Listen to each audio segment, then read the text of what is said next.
Hi friends. So இன்றைக்கான வீடியோவில் நம்ம எதை பற்றி பார்க்க போகிறோம்னு பார்த்தீங்கன்னா, போன வீடியோவில் நம்ம ஆல்ரெடி பேராகிராஃப் அதாவது பார்த்தீங்க அப்படின்னா பேராகிராஃபில் எப்படி டெக்ஸ்ட் ஸ்டைல்லாம் கொண்டு வருது, போல்டு, இட்டாலி அதெல்லாம் பற்றி பார்த்துருந்தோம். ஸோ இந்த வீடியோவில் என்ன பண்ண போகிறோம் அப்படின்னா இமேஜஸ். ஸோ இமேஜஸ் வந்து எப்படி கொண்டு வரது அப்படின்றத பற்றி பார்க்க போகிறோம். ஸோ அதுக்கு முன்னாடி நீங்கள் என்ன பண்ணுறீங்க அப்படின்னா, இவ்வளோ நாள் நம்ம என்ன பண்ணிக்கிட்டு இருந்தோம் அப்படின்னா நோட் பேடில் இது பண்ணிக்கிட்டு இருந்தோம். இப்போ நீங்கள் என்ன பண்ணுறீங்க, நோட் பேட் ++ன்னு சொல்லி ஒரு சாஃப்ட்வேர் இருக்கும். ஸோ இந்த சாஃப்ட்வேர் வந்து டவுன்லோட் பண்ணி வச்சுக்கோங்க. இது கொஞ்சம் உங்களுக்கு ஈஸியாக இருக்கும், எடிட் பண்ணவும் நல்லாயிருக்கும். ஸோ இப்போ நம்ம என்ன பண்ண போகிறோம் அப்படின்னா, இந்த தான் நம்மளோட ஃபைலு. இதை வந்து நம்ம நோட்பேட் ++லே ஓப்பன் பண்ணிக்குவோம். ஸோ உங்களுக்கு பார்த்தீங்கன்னா ஓரளவு கலராகவும் தெரியும், கொஞ்சம் நீட்டாகவும் தெரியும். ஸோ இப்போ சென்டர் டேக்குக்குள்ளே ஹலோ வேர்ல்டு இருக்குது. ஸோ இந்த ஹலோ வேர்ல்டு கூட தேவையில்ல, தூக்கி விட்டுருவோம். So welcome to M42 tech. அடுத்து வந்து போல்டில் சும்மா லோகோ அப்படின்ற மாதிரி போட்டுக்குவோம். லோகோ அப்படின்னு மட்டும் போட்டு இப்போ சேவ் பண்ணிவிட்டு இங்கே வந்து ரன் பண்ணி பார்ப்போம். ஸோ இந்த மாதிரி வந்து வந்திருக்கு.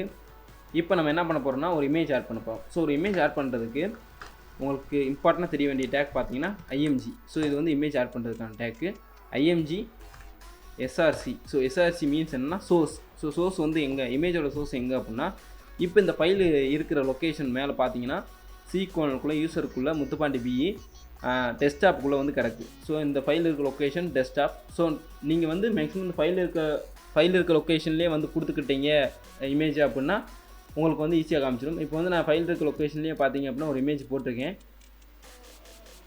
1.png சொல்லிட்டு இந்த இடத்துக்கு பார்த்தீங்களா. ஸோ இதான் பார்த்தீங்கன்னா அந்த இமேஜ் இங்கே வச்சுக்கிறேன். ஸோ 1.png இது ஒரு PNG இமேஜ்.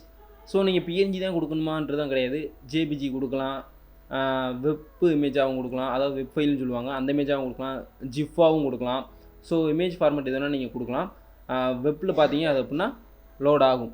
ஸோ இப்போ வந்து நான் 1.pngன்ற ஃபைலை வந்து கொடுக்க போகிறேன். இது எங்கே இருக்குது பார்த்தீங்க அப்படின்னா என்னோட ஹலோ வேர்ல்டு இருக்கிற லொக்கேஷன்லேயே வந்து இருக்குது. அதனால் வந்து நான் எந்த ஒரு லொக்கேஷனும் கொடுக்குன்ற அவசியம் கிடையாது. ஒருவேளை வந்து என் ஹலோ வேர்ல்டு வந்து T:\, இதுக்குள்ளேயே இருந்துச்சுன்னா நான் அந்த லொக்கேஷன்ஸ் வச்சு கொடுக்கணும். அதை பார்த்தீங்க அப்படின்னா இப்போ வந்து இந்த இப்படி லோட் ஆகுது இல்லையா. ஸோ இப்போ T:\, இருந்துச்சுன்னா டீன்னு போட்டு T ஃபைலில் என்னது அப்படின்ற மாதிரி நான் கொடுக்கணும். இப்போ வந்து மேக்ஸிமம் நீங்கள் இருக்கிற இடத்துலையே இந்த ஃபைல் லோட் ஆகிற இடத்துலையே வந்துட்டு நீங்கள் கொடுத்துட்டீங்க, லொக்கேஷனுக்குள்ளே கொடுத்துட்டீங்க அப்படின்னா நீங்கள் எந்த ஒரு மாற்றமும் பண்ண தேவையில்ல. இந்த சோர்ஸில் 1.pngன்னு கொடுத்தாலே போதும்.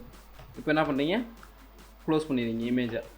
இப்போ உங்களுக்கு புரிஞ்சிருக்குன்னு நினைக்கிறேன். ஸோ இமேஜ் அதோட சோர்ஸ் இப்போ இவ்வளோ தான் கொடுத்துருக்கோம். இந்த இமேஜுக்கு எந்த ஒரு வித்தும் சைஸ் எதுவுமே கொடுக்கல, சிம்பிளாக வந்து இப்படி மட்டும் கொடுத்து முடிச்சிட்டோம். இப்போ நெக்ஸ்ட் என்ன பண்ண போகிறோம் அப்படின்னா, ஒருவேளை வந்து இந்த ஃபைல் வந்து ஒரு ஃபோல்டருக்குள்ளே இருக்குது. இப்போ டெஸ்க்டாப்புக்குள்ளே ஒரு ஃபோல்டரில் இருக்குது அப்படின்னா, இமேஜ்ன்ற ஒரு ஃபோல்டருக்குள்ளே இருக்குது அப்படின்னா, இமேஜ்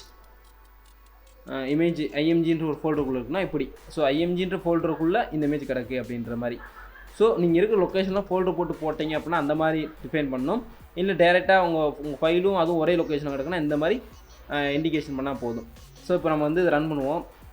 இதுக்கு எந்த ஒரு பிக்சல் சைஸ் எதுவுமே கொடுக்கல. ஸோ நம்ம டேரெக்டாக ரன் பண்ணுறோம். அப்போ அந்த ஃபைலோட பிக்சல் சைஸ் எதுவோ அது டேரெக்டாக வந்து இங்கே லோடாகி வந்து நிற்கும். ஸோ இப்போ பாருங்கள், இந்த ஹார்ட் வந்து பார்த்தீங்க அப்படின்னா பெருசாக வந்து லோடாகி வந்து நின்றுச்சு.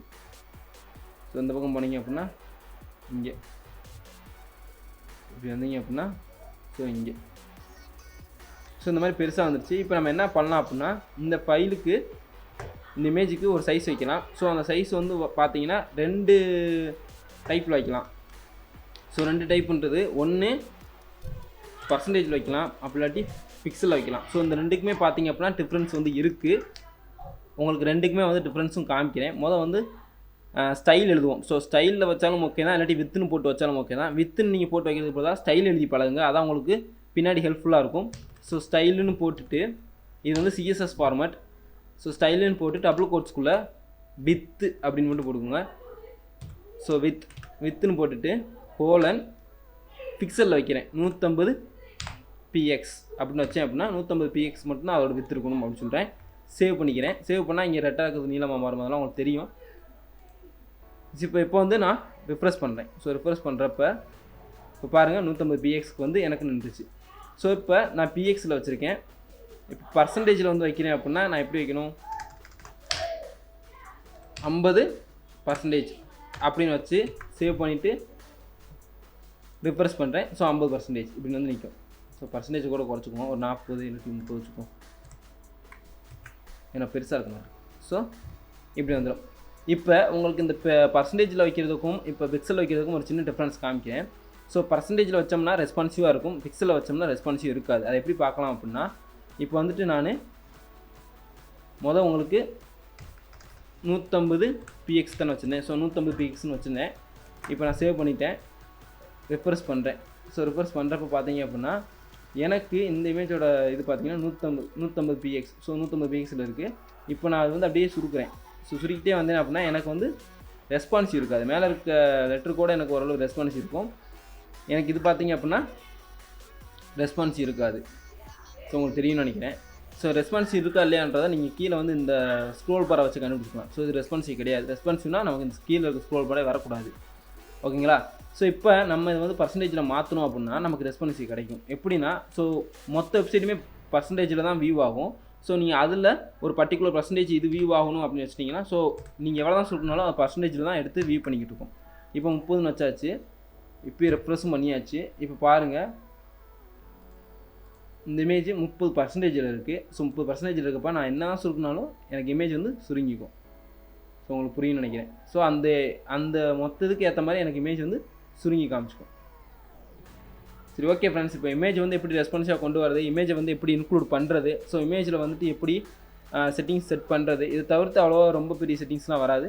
ஸோ அதெல்லாம் உங்களுக்கு ஓவராலாக புரிஞ்சுருக்குன்னு நினைக்கிறேன். புரிஞ்சிருந்துச்சுன்னா ஒரு லைக் போடுங்க. நெக்ஸ்ட் வீடியோவில் என்ன பண்ணுவோம் அப்படின்னு பார்த்தீங்கன்னா, ஒரு டேபிள் ஸ்ட்ரக்சர் எப்படி உள்ள கொண்டு வரலான்றதை பற்றி பார்க்கலாம். ஸோ தேங்க்யூ ஃபார் வாட்சிங் வீடியோ.